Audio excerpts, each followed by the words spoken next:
November 29th, 2021, our weekly cover crop check. We're just south of the Dodge County Fairgrounds on a healthy soil, healthy water farm participant. We're in week 25 for that first cover crop. We're going to look at it just a little bit. We're week 5 for the second cover crop. We're standing by our flags where we have been standing anyways for the past 2 months or so. Weather this past week, the ground is not frozen yet. We're still soil sampling every day.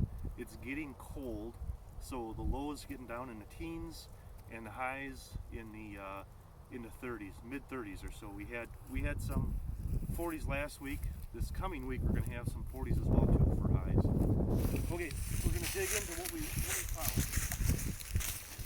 So this is strip crop. We got 8 rows of corn, 8 rows of beans, and it was harvested. And we're going to go look underneath the residue. The residue is keeping the plants warmer and growing and thriving. So this is either kale or rape. This is freeze dried, if you want to call it that. It's still alive. Last year this kale or rape was like this green color the whole winter, even with the snow. This is our flax. This is freeze dried. This plant is dead. We do have a little bit of annual ryegrass right here. The residue is keeping the annual ryegrass alive.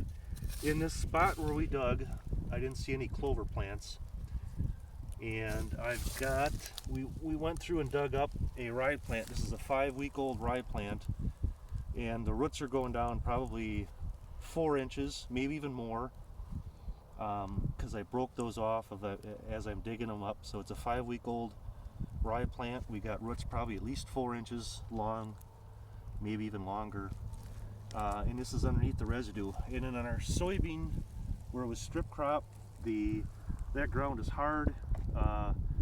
We just don't have the growth on that, on the area where it was soybeans. The roots are maybe only 2 inches at most. But this residue, all this corn residue, is insulating the ground, keeping it warmer, and letting these plants grow a little bit longer. So we'll shoot a video going down the field, looking at the residue. There just isn't much green that we can see, but there's roots that are growing underneath.